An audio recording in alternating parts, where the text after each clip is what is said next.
Hello, Sarah. Welcome to No Rest for the Weary podcast. Lovely to have you here. Hi. Hi. Love it. I've Thanks changed for how we having me. introduce guests, so that's why I was a bit like, "Oh, hi, Sarah. How you doing Hi. today?" Yeah, very good, thanks. Very good. How are you doing? Yeah, good. Just let's fingers crossed that my phone Wi-Fi works for this. Oh, yes. Those people, the Wi-Fi is down and I'm using my phone, but it's going to be fine. I'm very optimistic. So Sarah, you're here today to chat all about money mindset. Oh, And this yeah. is following me saying out like to the universe or in a LinkedIn post or something, I would really, really want to chat to more people about money on the podcast. Is anyone out there? And you said, me, I'm here. And so we got you booked on. So thank you so much for coming. Before we get started, we'd like to introduce yourself and tell us a little bit about how you got into and how you started your business. Yeah, so I'm Sarah Brill. I am an independent financial coach and money mindset mentor. So many people might be familiar with people like Denise Duffield Thomas, who specializes in sacred money archetypes work. So that was originally founded by a lady called Kendall Summerhook. So I incorporate a lot of the sacred money archetypes work into my financial coaching practice, meaning that I really merge this idea of our uniqueness around money with the practical strategies of money. So for me, they both go hand in hand. And the reason how I came about into this industry really was I'm a bit of a digital nomad. Freedom is one of my core values. And I traveled the world and lived abroad for the best part of 10 years and had all this freedom. And when I came back to the UK, I experienced again the rat race, the burnout of corporate, and I decided I really wanted to empower people to create the financial freedom and freedom in general in their lives so that they could achieve their financial goals. And that really set me on this trajectory. Over the last 6 years, I've coached over 750 people. So yeah, that's kind of where I'm at the moment. So tell me about your travels. How old were you when you started? Like for 10 years, that's a nice chunk of time to be traveling for. Yeah, yeah. Well, actually, my first ever solo travel trip, solo, was when I was 19 and I went to Panama. I did Central America. So I've always had it in me that I love exploring different cultures. I think we can learn a lot. I think when you travel, you're outside your comfort zone. And especially when you travel solo, you're really pushed to meet people. It's not like you have a little buddy by your side who you can lean on. So it really does push you outside your comfort zone. And I just love that feeling of freedom and really just showing up whoever you want to be. You know, when we're in our small communities, when we have friends who we've known for a very long time, we kind of get comfortable with who we are. And I think I discovered the freedom of traveling. I came back to the UK, did my degree and all of that jazz. And I moved to Dubai in 2012, I believe it was. So I actually lived in Dubai for 4 years, worked in corporate. And after burning out from a very high-powered professional career, I booked a 3-week holiday to Bali, which ended up being 3 years. So for me, it was really that pivotal moment where I sort of went on holiday for 3 years and I thought, do I really want to go back to that life? And the only way really to overcome that is to literally do it, is to put yourself in a position where you're really challenging the status quo, where you really have to just make it work. And so I decided not to go back to that job and kind of hustled for a bit, became a social media digital nomad, and later then became a dive master. And I lived in Thailand on and off for just over a year as well. So Oh, yeah, amazing. Whereabouts in Thailand did you live? I lived on a little island called Koh Tao, which I if know anyone's it. a I know it. diver, Well, we're going to we always go to Koh Samui, and I was like, I really want to take my son to Koh Tao. And then I forgot how long the boat is from Koh Samui to Koh Tao. So I was like, yeah, we can't, no, I'm not doing that. We're like, first time on a boat, you know, with It's that water. But amazing. yeah, oh, It's lovely. Koh amazing. Tao is diving capital of like the The world. It world. looks like when you're there, Yeah, yeah. it is the dive school. They call it the dive school of the world because the waters are really shallow. I mean, it doesn't really have Mm, much to do with money mindset, but I guess what I learned from diving was just mindfulness. I've always been quite spiritual, very conscious, but I think when you're diving, and for anyone that hasn't dived before, you might not know, but obviously you can't talk when you're underwater. So you're very much in your own head. You're very much in control of your own thoughts, your own feelings, your physiology of your body. So it does take a while to overcome the fear mm, for a lot of people. But once you get past that fear, like anything in life, you can master your own ability to control your body and your breathing mm. fundamentally. And I think a lot of that practice and that awareness around that, I've kind of brought into my coaching practice as well. I love that. Like, I haven't dived and I really want to, but I do snorkel. So whenever I'm away, I'm snorkeling. And my son, he's 6 tomorrow actually, and he's Oh, happy getting birthday. from my sister one of them masks, you know, like full on shark mask with like a I'd never seen one with the snorkel at the top. And I'm like, I'm gonna take him snorkeling. And my husband is scared of water, like deep water. He's snorkeled before, but for me, and like I'm just like, where's the sea? And I go for it. So I'm going to make my son go down my route because otherwise it's just like, you know, we're never going to snorkel anywhere. But I get that Mm. peacefulness and that element of, and isn't it just a freeing sensation just swimming like that anyway? So I love this. So you're all about freedom then. I love it. Yeah, So freedom, what? sustainability as well is another one of my core values as well. So adventure, Oh, freedom, sustainability. Ultimately, the bigger vision of what I do is to help empower or help people to feel empowered and confident with their money.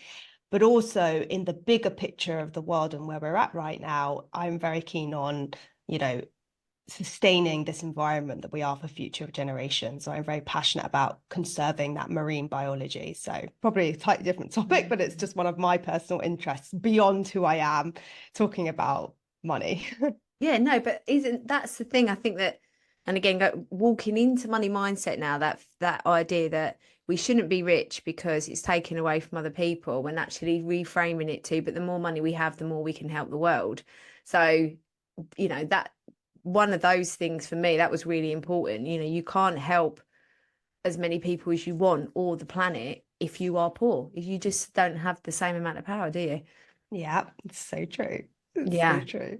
So how did you start I mean, obviously you've experienced money your whole life, the same as all of us. Did you have like a pivotal moment where you were like, this is the reason I really want to investigate money more, and then obviously stepping into these sacred archetypes as well.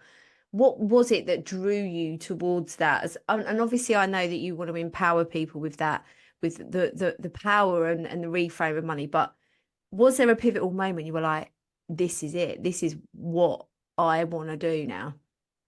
Yeah, so I think in the coaching space in general, when I stepped into the world of coaching, yes, there was a pivotal moment. Just to contextualize this, because a lot of people that work in the financial coaching, financial mentorship, or education space, they might have a background in financial advice. And a lot of financial advisors now are sort of toying and stepping into this space of financial coaching. So it's become a bit of an evolving niche in and of itself. And I'm someone who's always a bit of a pioneer. I like to break the status quo, especially given my traveling history. And for me, I remember very clearly, I was sitting on the balcony at my friends in Dubai. I'd gone via Dubai back to the UK, and we were sitting on the balcony one evening, and I was like, I'm going back to the UK. I don't know what I want to do with my life. And on my phone, on Facebook at the time, a Jay Shetty post popped up all about the rat race and how people want to escape the rat race. And I was like, I want to do that.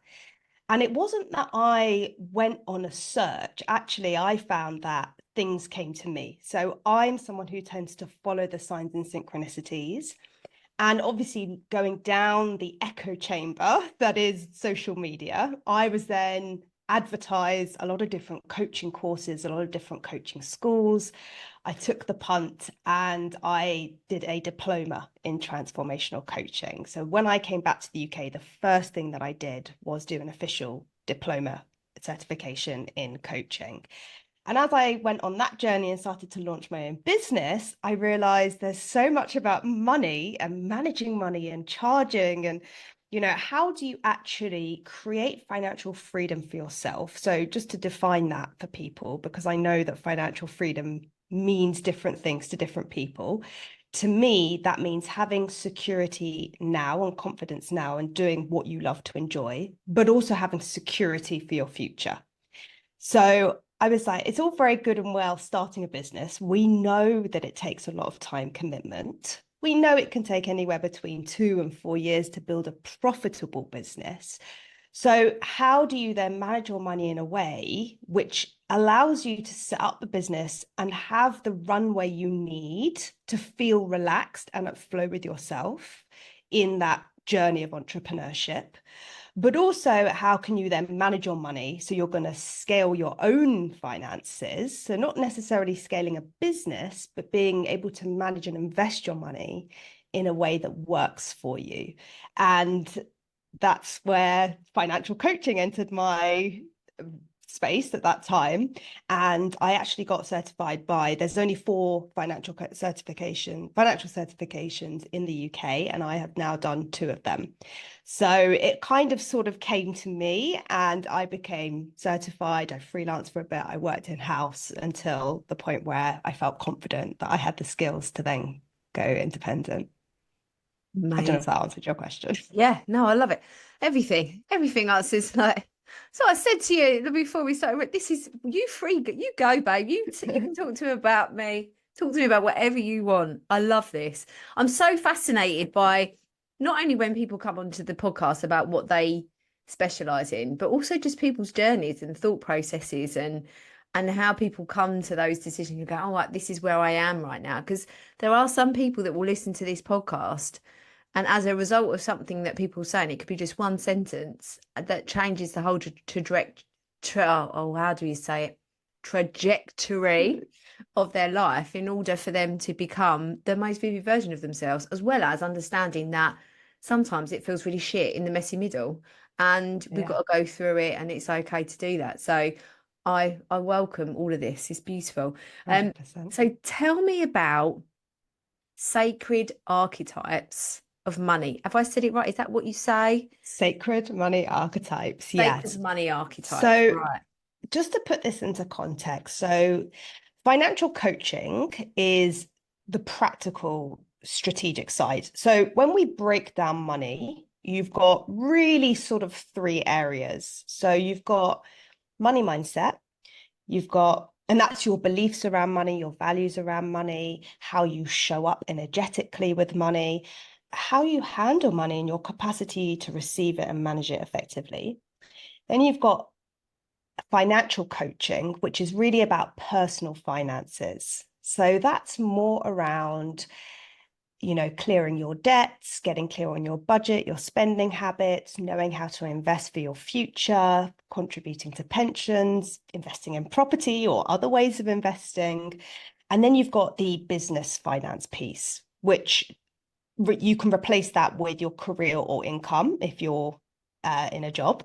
But if you're self-employed, that would be your business finances. So that would be things like, your profit, your turnover, your bottom line, how you're charging in your business, how you invoice. So more around how you show up with money in your business side of things. And obviously we'll pay ourselves if you're an entrepreneur. So you've got to have all 3 to be in alignment with yourself.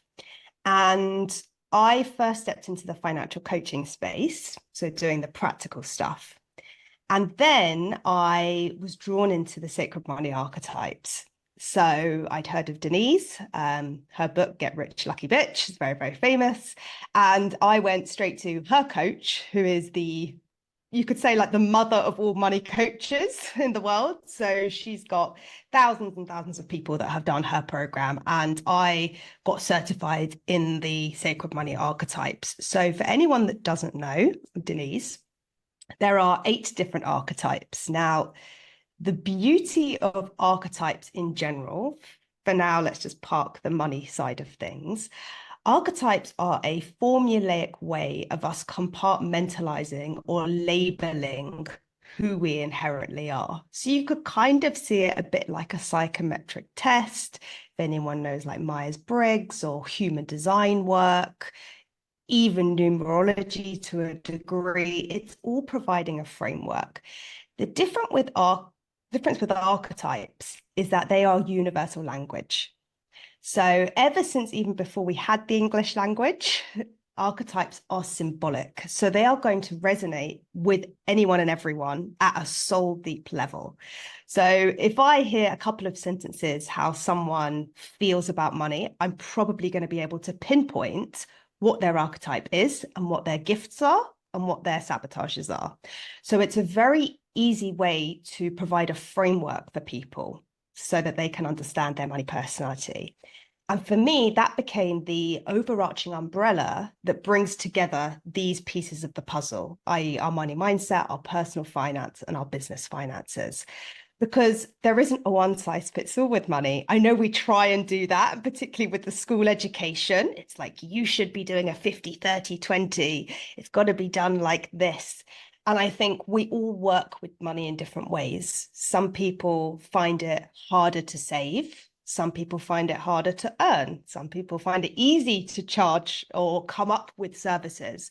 Everyone has their unique abilities. And so it's important to give someone, to cut out all that noise, really, rather than giving someone everything, which is very, very overwhelming for a lot of people, is really to streamline that process. So understanding who you are with money, what you're about, what your values are, and then how are the financial strategies unique to you going to help you achieve financial freedom in the easiest way possible. Money should be easy. It shouldn't be complicated.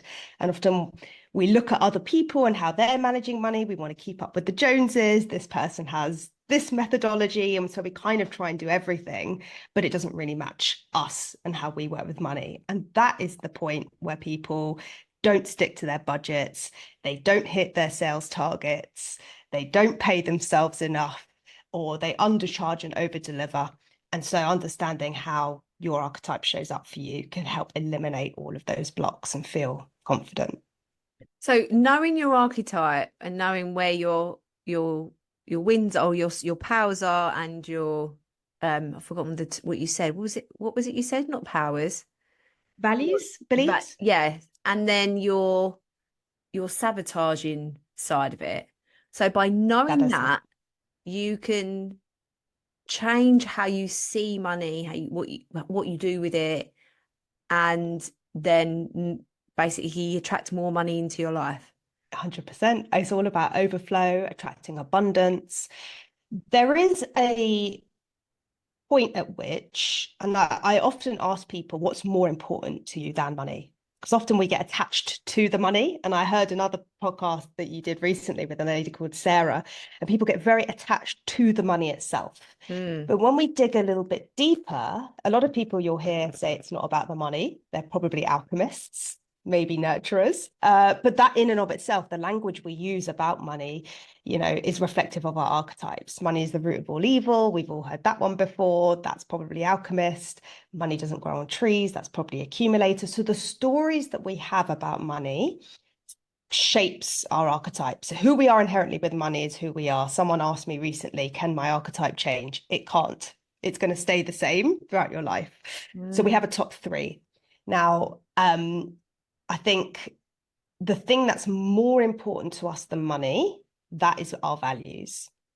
So to me, what's more important than money is the freedom to travel. So to me, freedom is a core value. And often we get so bogged down with the numbers and so in scarcity and in fear that there isn't enough money that we forget to see the bigger picture and really embrace those gifts, and then we kind of get caught in this sort of money drama loop where nothing seems to shift and we just feel stuck and life just kind of feels harder and harder.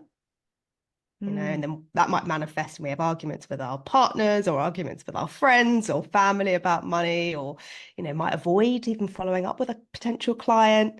So it can manifest and show up in different ways. And archetypes, how are they? Is it like astrology, or like how is it created? That's a very good question. That's a very good question. So that's probably a question for Kendall, because she's the creator of it. And I would never claim to create something as sophisticated and as beautiful as the Sacred Money Archetypes. So there is a questionnaire. So it's a quiz, which really helps you understand what your archetypes are. So I do have a free quiz that's on my website. And that then tells you what your top 3 archetypes are. How it's calculated, I couldn't tell you, but it taps into, how we work with money in different ways. So as I said before, there's 8 different archetypes. So you've got nurturers, connectors, alchemists. I hope I'm going to get them all. Accumulators, rulers, mavericks, romantics, and celebrities. So some people are naturally very good at attracting money, being very good leaders. And some people might be very caring, very, like caregivers, want to support other people, very nurturing. Some people love the financial details. So yeah, I think it just provides a framework that everyone can sort of tap into, if that makes sense. But the mechanics behind it, I mean, I have seen, and I have worked with numerologists and astrologists, and I have seen synergies for me being a projector, being a maverick, being a Scorpio. Are you a human design projector? Yeah. Oh, are you? Me too. I think it's 4/6. I think Oh, it's are you? Right, okay. I'm saying that like I know what a 4/6 is. It's something to do with regal ruler or something like that, which makes sense because I am an accumulator ruler maverick. My life path number is a number 3 that represents freedom. Same thing as my accumulator. So there's a lot of synergies, and there are people who have found connections, I suppose, and synchronicities. Where my strength is as an accumulator is creating financial independence. And so for me, that's what I lean into with the archetypes. Whereas someone like Denise, she's a romantic, so her approach to business and the archetypes is going to look slightly different. But that's the beauty of the archetypes, it's seeing what resonates with us. So, and do you find that like business owners are naturally more one archetype than another? Like, is there a more common archetype among business owners, or is running a business really got nothing to do with your archetype? I love that question. Oh, it doesn't matter what archetype you are.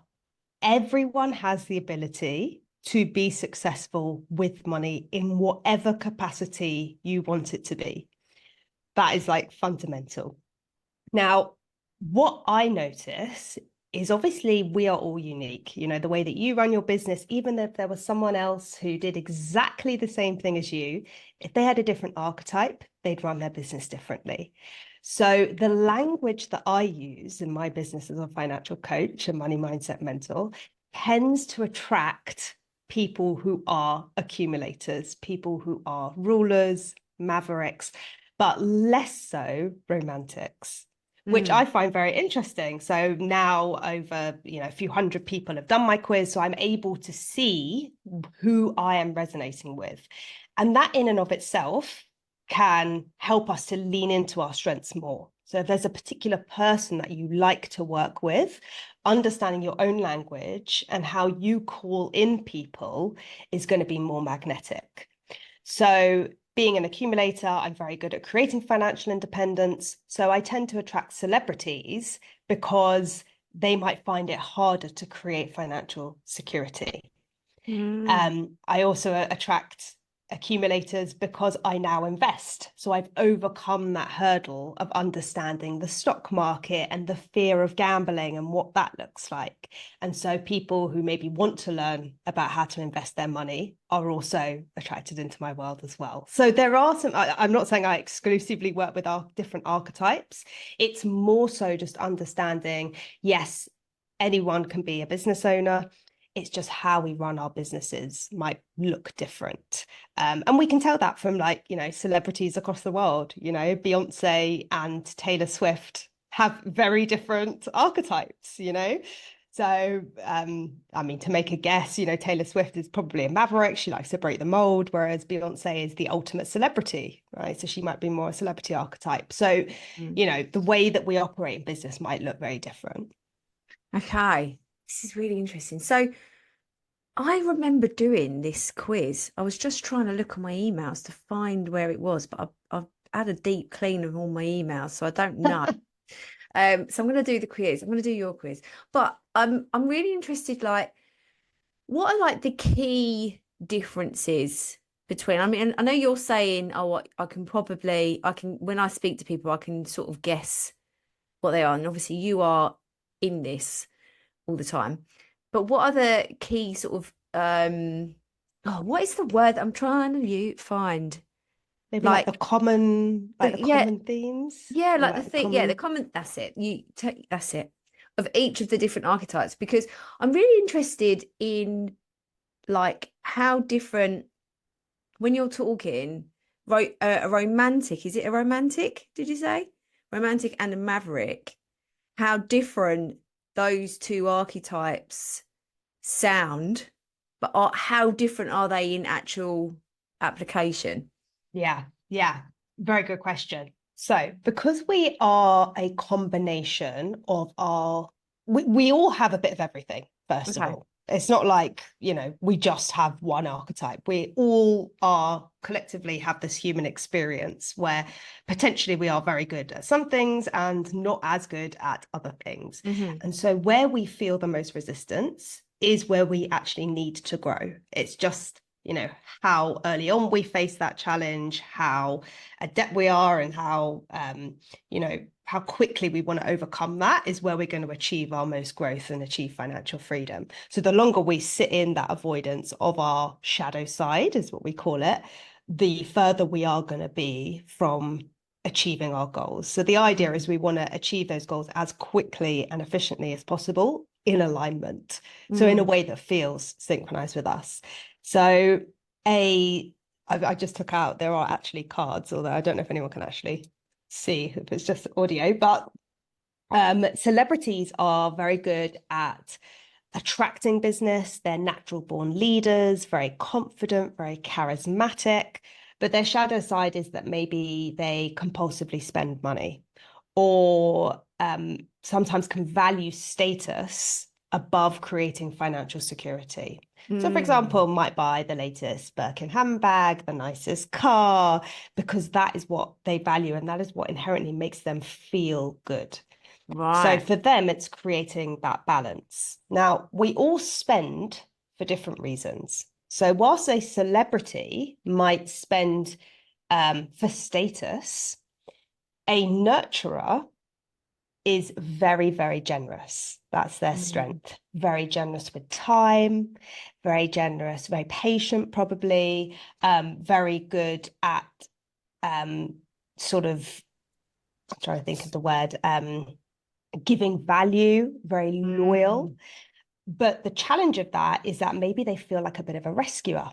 So their challenge is not compulsively spending. They might find it harder to assert their boundaries. So if someone said, I want to borrow £100, can you help me out? The nurturer is probably going to be the person that says yes. If a potential client wants a discount, they're most likely to be the person who doesn't assert their boundaries or find it just more challenging to assert their boundaries when they're out of alignment. And then you have someone like a Maverick, who is also very charismatic. So they share similar qualities of a celebrity, but they love financial details. They love the nitty gritty. So, for example, people I notice, just as a bit of a generalization, people that might work with complex business deals. You know, the people who have like loads of different offers in their business.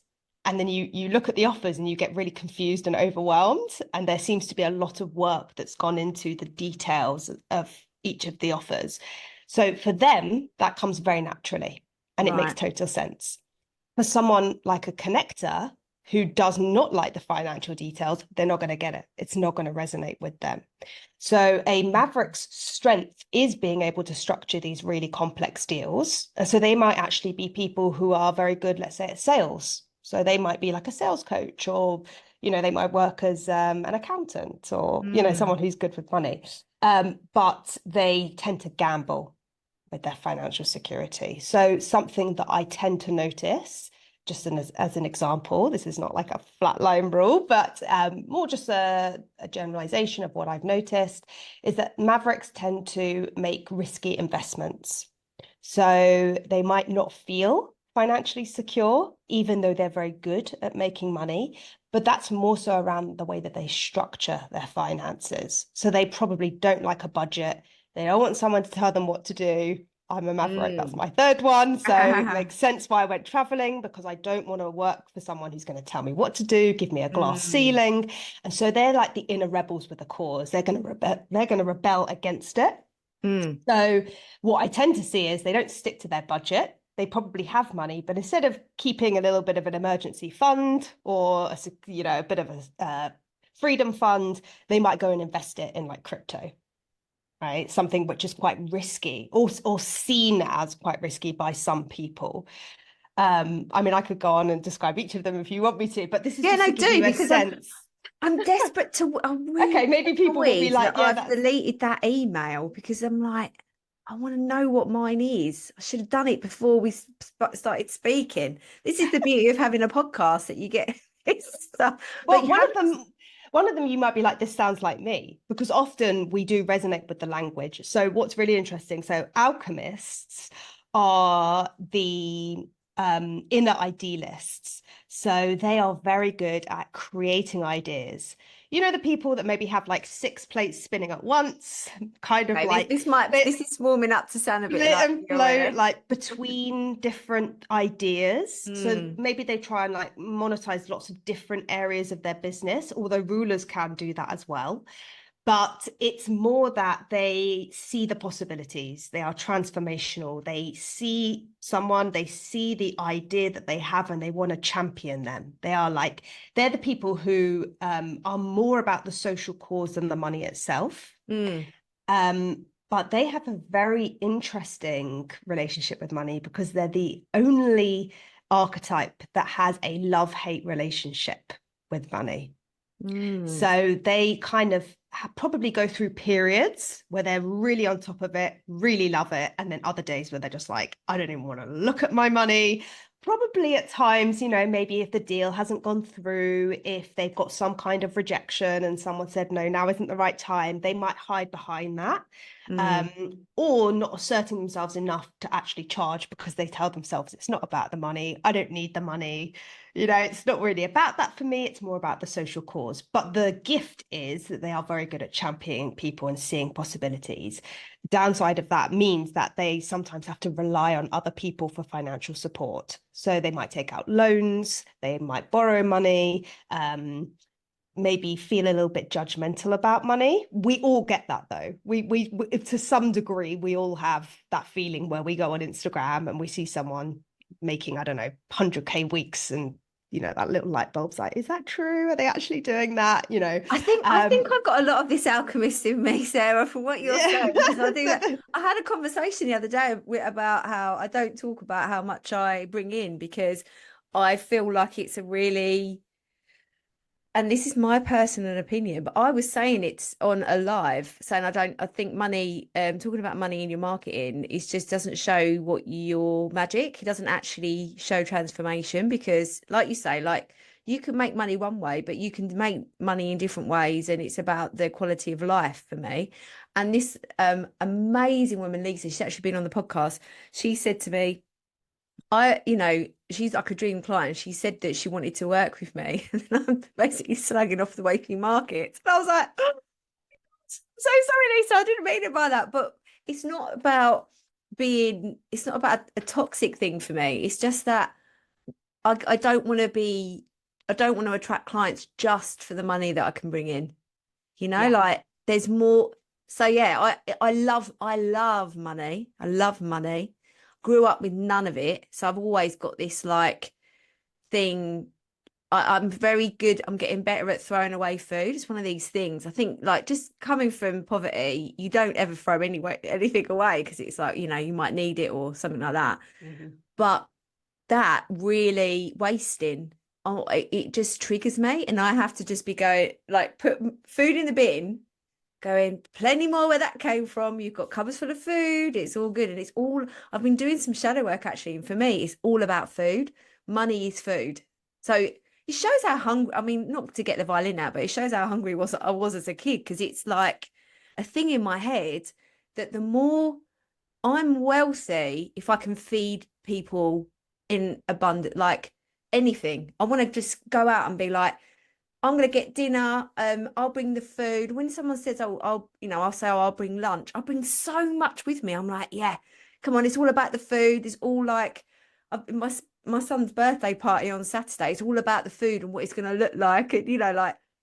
Yeah. But that feeling of I know that money is so um, and it is security as well. But money is so wonderful. And it's like, I did used to really hate it. So I'm thinking now, I'm like, I wonder if I do the quiz and I am Yeah, there might actually be an a bit of alchemist. that. There might be a bit of that. Yeah. The other thing that just came through there, so that was speaking to the generosity of the nurturer that you mentioned, the very Mm, giving nature. Bearing in mind we have a top three, and these might not be right. Yeah. in whole and accurate.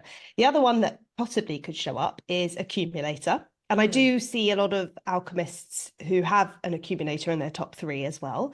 So accumulators are the inner bankers. mm. And so they do have often this scarcity mindset. So they are very good at saving money. They're kind of the people that will like squirrel money away, maybe not tell their partner about all of their different pots of money, I think I've got a little bit of that then. probably stick it under the pillow, yeah, or like hide it in coat pockets, and then you're kind of like, oh, I found this tenner, and like in the back of your Yeah. mind, you're like, yeah, I kind of knew it was there, but like because you're very aware of where the money is. Yes. Um, Yeah. and they are very, very financially responsible. So Yeah. probably very on top of the business finances. The challenge is a bit of and this is interesting because you said this at the very beginning, a secrecy or like a bit of a lack of trust. So Mm, about sharing those numbers. But also there's a bit of like maybe even to a degree like a bit of guilt about actually spending money. So for me, I'm like I'm a hardline accumulator. That was like for me top by quite a while because I was quite decisive in my answers.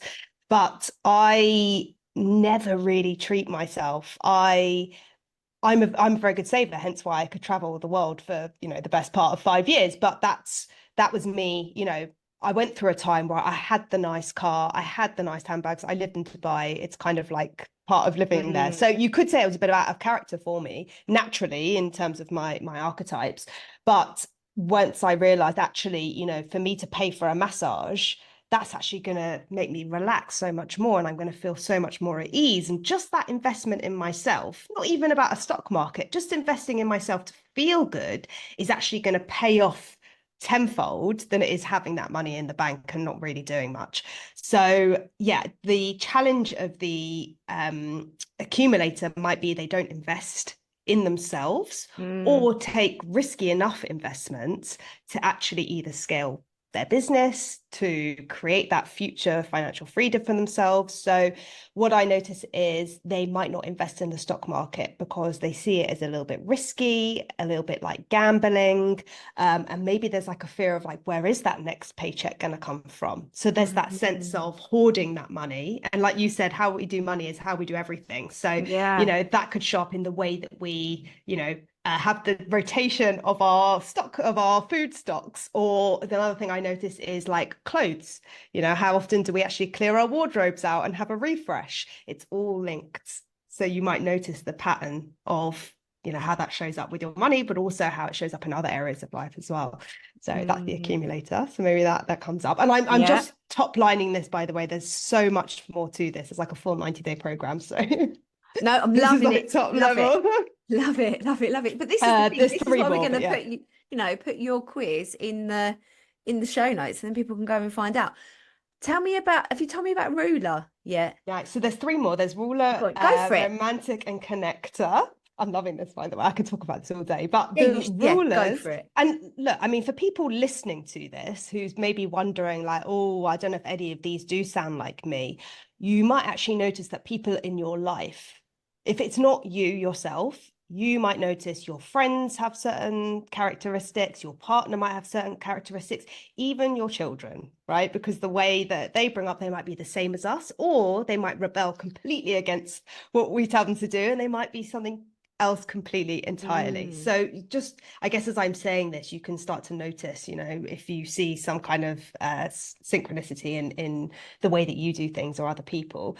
So the rulers are the empire builders. They are very good at creating an empire where everyone thrives, meaning they are probably very good at creating a business where everyone is successful, where they can see these exciting new growth opportunities. They're very visionary and very determined, very courageous characters. So ruler is my second one. They're also very good at creating value. So if anyone's thinking, oh, that sounds like me, but I don't think I create enough value, and so I need to put more and more and more into my program. I'm talking about service-based industries, obviously, but it could be a product where, you decrease the price because you think there's not enough value. So the natural gift is being decisive and creating that value. The shadow side is that maybe they don't indulge in life in that moment, a bit like accumulators, kind of maybe. They don't come from scarcity. They are driven from fear. So the difference there is accumulators might think there's never enough, whereas the ruler has the fear that it might all disappear. So the ruler will chase the moving target. So, and I mean, I used to work in sales, so I'm familiar with this, where, you get set a goalpost, you've got to achieve this target. And then like the next month comes, you've hit the target, and now there's an even bigger target, and you push yourself always to grow and maximize. And that can be very good. That can serve us in some situations. But the challenge of that is not stepping into a place where we get burnt out, where we always feel like we're chasing a moving money target, because it's going to feel impossible to reach. And then we knock our own confidence. We kind of feel worse about ourselves because we're not really achieving it. And we always feel like there's never enough. So we're always like, I'm just going to have to keep working harder. They're probably the people that have the belief we need to work hard for money. I feel like I've got some ruler in me. Like, but I think this that with my membership, it's so with the Vivid Business Club, it's so pivotal. When you were talking about the ruler, what was the other, the Alchemist and stuff, I can see that must, well, I'm going to do the quiz and it's probably not even going to show up. It's possible to have a tie. It is possible to have a tie. Yeah. It's that feeling of, and I do feel that there's not a scarcity for me. It is a fear, but I always thought that, and maybe that is where it comes from, is from not having anything. But I also use that in my like locker, because I'm like, well, what's the worst that can happen? It's already happened. So I'm just going to go. And that's exactly the point, is when you are in alignment, you will be leveraging those strengths in a way that speaks to people, rather than coming from that place of fear and lack. So when you are empowered and you're standing in your power, and obviously being vivid, you are very bold. So, you're very outgoing and charismatic, and people will be drawn to that. And by you stepping into your natural authenticity is going to be very powerful, because other people will look up to that. That is leadership in itself. When we acknowledge our shadow side, and we acknowledge, actually, for me, okay, so just for a little bit of a story time, I've got two more to go through, but we'll just break it up. But I obviously, when I lived in Dubai, I used to work in sales, and I went to a networking group, and this lady said to me, this was about 12 years ago, this lady said to me, I'd really love to mentor you. She was training to be a financial advisor. She was like, I'd really love to mentor you in like investing and like money. And this was way before I even knew anything about investing. And look, some people here might know about investing and be like, this sounds really naive. But for me, my parents weren't really big investors. My dad had lost some money and was very risk adverse. Mm. Hence, he's probably an accumulator as well.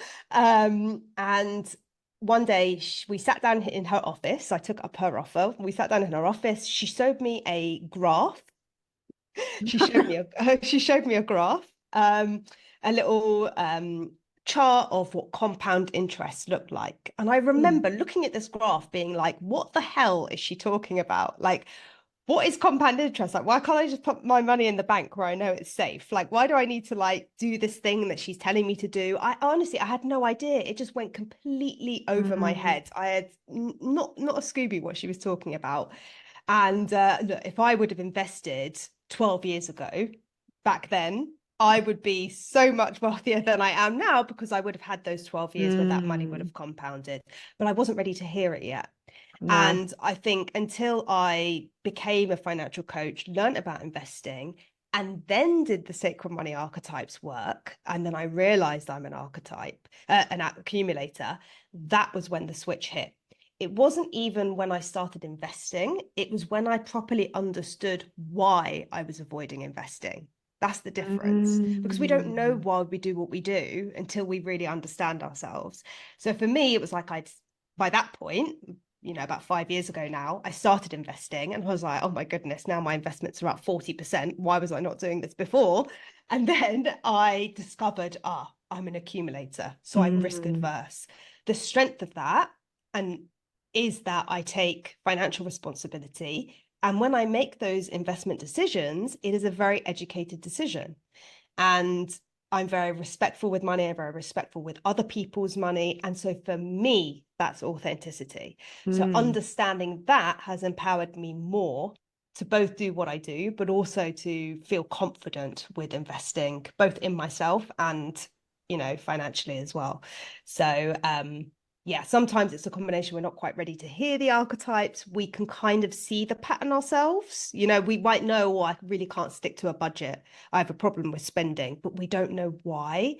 And it's that why that gives us the awareness to get to where we want to be faster. It's not like we need to know why. Obviously, you can still learn about investing, but it's likely that that journey is going to be a bit more of a resistance. You're going to feel a bit more struggle with it because it's not Mm. quite in alignment. You're not going to know Yeah. why you're rebelling against it. That makes sense. Yeah, absolutely. So, what else have we got left? Okay, so we've got romantic. So Okay. romantics are the inner hedonists. They are the pleasure seekers in life. And I can think of a few romantics in my life, um, because they are kind of the opposite of the accumulator in some ways. So romantics always believe that there's going to be more. So they have this foundational belief there's always going to be more. So they're very generous. So unlike nurturers who are generous because they are the caregivers, the romantics are very generous because they are the pleasure seekers, and that's what gives them pleasure. That's what gives them Mm. enjoyment. So, buying little knickknacks around the house, the candles, making spaces look really gorgeous and like opulent. They're very different to celebrities. They're kind of doing it for the enjoyment that of the things that money can't buy. So, the Mm. flowers, that kind of thing. Obviously, we all have different love languages and all of that, but they are very abundant and luxuriant. So that for them Mm. brings them pleasure. The challenge of that is the flamboyant spending. And they might just ignore anything to do with finances whatsoever. So that interestingly, obviously what I talk about, I have a budget your way to 100K toolkit. And of the people that have bought that and done that, I can tell you that statistically less than 8% are romantics. So it gives you an insight because they might be the people who actually feel the most resistance. They're the people who need it the most. But when you're in your shadow side, you're not going to want to do it. Mm. So yeah, they kind of spend to mask that feeling of being unworthy or unloved or unappreciated in some way. And so yeah, for them, it might be sort of a different reason why they're spending. But they are, yeah, the people who like are pleasure seekers and very abundant. Love that. Love it. I think I might have a bit of romantic in me as well. Yeah, but we all do. We all have a bit of everything, you know. And the last one was connector. And connectors are actually quite similar to romantics in some ways. They are, as you might guess by connector, they are the relationship creator. So I like to think of connectors, or how I often see connectors, you know, when you have people running like networking groups who might be like the person who's like introducing someone to everyone that they know, you know, trying to build relationships with people, very much people, that doesn't make sense, like a Yeah, yeah, people yeah. person, very trusting, very resilient. They don't stress much. They're very like enjoyable to be around because they don't tend to stress about too much, the connectors.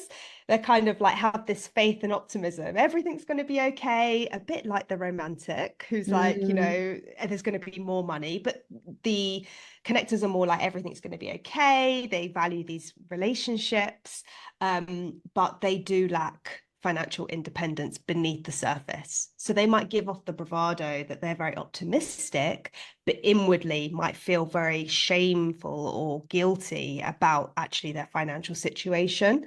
And that can make them feel not very empowered with money. So they might Mm. not assert their fees, they might set a fee. And I've seen this in the past 2 weeks, I've seen 3 or 4 people do this.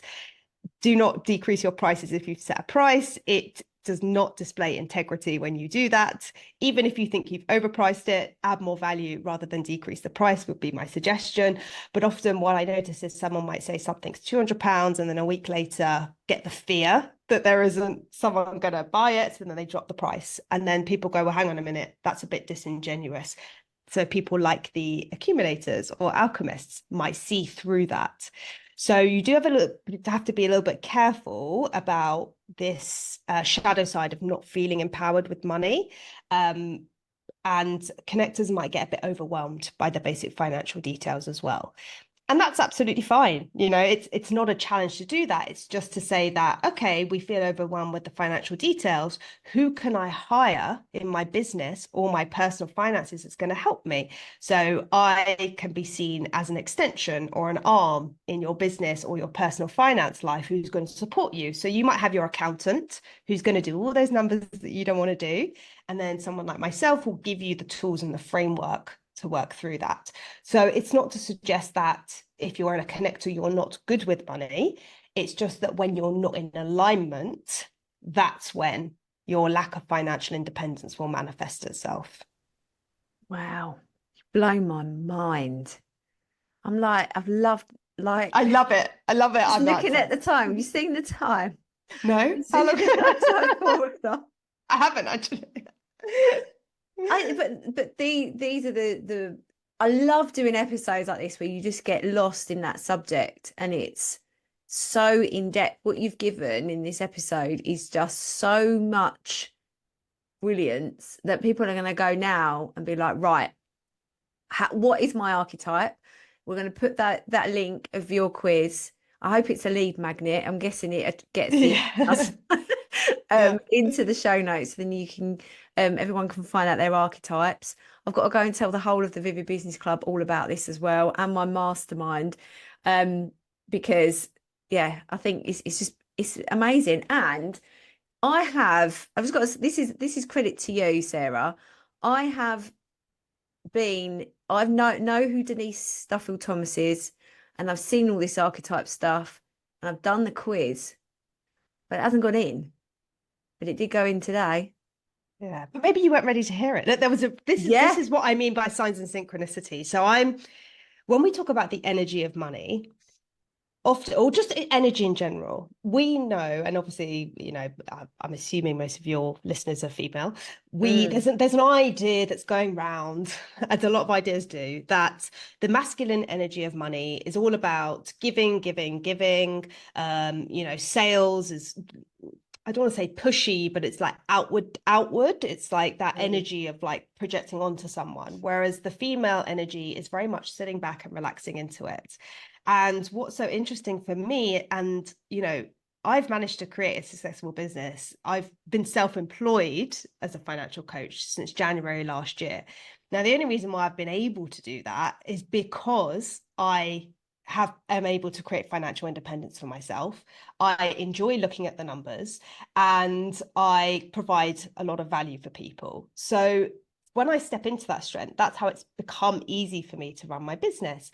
Hence why one day when I log into LinkedIn and I see your post, it just happens to be at the top of my page, right? Like, I mean, it could have been that I was trawling through the internet and I was searching for podcasts, but that's not the way that this came about. And so for me, I do see the signs in that. And I'm like, well, there's a reason why this has come about now. There's a reason why, for whatever reason, either for me or for you, for anyone listening, that this has come back into your world for some reason. And maybe there's a subconscious message there, which is about our growth or, the way that we manage money. And I think a lot of people, because money is so taboo, I know there's a lot more people talking about money, but unless you're sort of Martin Lewis, which even that can be a little bit mundane because we all know what we should be doing. That's the truth. We all know that we should be looking at our money, but we have such a fear, especially now, of the future and like, what is our life going to look like in the future? What's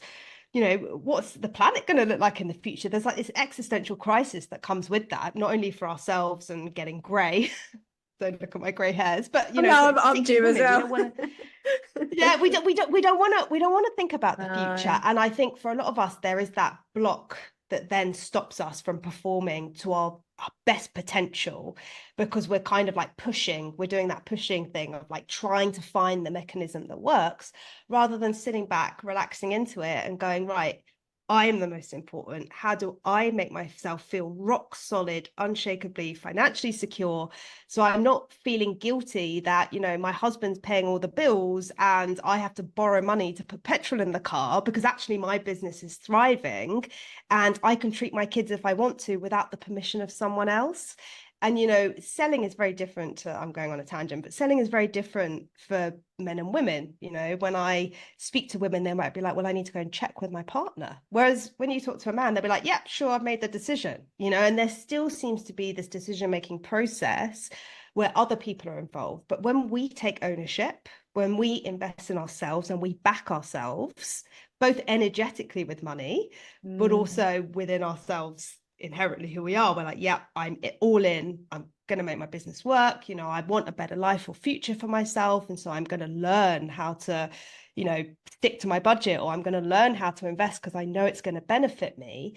That is when we actually, and it's going to sound like a contradiction, but that is where we start to relax more because we feel the stretch, we learn what the gap is, we get the tools, the skills to do it, and then we can feel more at ease that we're actually just flowing through life and appreciating the journey for what it is and having that freedom that we want rather than worrying, actually, my mortgage has just gone up and I have no control over that because it's out of my control. What the banks do is out of my control, but how I show up is in my control. And that's, for me, the magic of the archetypes. I love it. Love it. You're so passionate about this. I love it. Of course, because I wanna go and travel the world more and save all the whale sharks. Love it, love it. We better wrap up because like life and all of that jazz, and I've got a child I've got to feed and all of that. So Sarah, where can people find you before I ask you the 10-year question? Yes, so people can find me. I mostly hang around Instagram and LinkedIn. So I am Sarah Brill Coaching on Instagram and I am Sarah Brill on LinkedIn. Brilliant. So people will put the show notes of the archetype quiz. Yeah, that's on my Stan store as well. Yeah, that's on my Stan store, both my bios. So I ask everybody that comes on, what do you wish you'd known 10 years ago that you know now? Yeah, I kind of touched on that before, didn't I? It's definitely investing. I wish someone would have just said to me, investing is not as scary as you think it is, and it's okay to take risks. Because I took many risks, I took many risks moving countries, I took many risks changing my career, I've invested myself in a lot of ways, and I think that's definitely brought me to where I am. But for some of that time, subconsciously, I probably avoided investing money in fear that there wasn't enough. But now I know what I know now, I would say it's not that 10 years have been lost because I had to learn that. But if I would have invested 10 years ago, 100 grand would be well over 1 million. So, if anyone's listening to this and is thinking, oh, I'm going to wait until I get one more client, until I get, another £1,000 in the bank, until I have X, Y, Z, you're basically just delaying and delaying and delaying what needs to be done to help you create financial independence. And you don't have to scale your business to a six-figure business. You don't even have to scale your business to a seven-figure business. When you learn how to manage money effectively, you can create your rich life just by managing money in the best way and be in alignment with your business in a way that feels good for you. So for some people, that's going to be, the multi-millions in the bank. For other people, that's going to be like the Alchemist, helping as many people as possible. So yeah, I think in a nutshell, it's to have invested a lot earlier. Brilliant. Thank you so much, Sarah. This has been amazing. Absolutely amazing. Oh, I love Everyone, it. Honestly, I've got a bit of a hot flush because I'm like so excited. good. You're my kind of person. Love it. Okay, thank you so much, Sarah. Also, Everybody thanks for having me. go and find a quiz and in the show notes. I'm going to literally do it as soon as we've stopped recording. I love it. Thank you, darling. Thanks for coming. Thanks.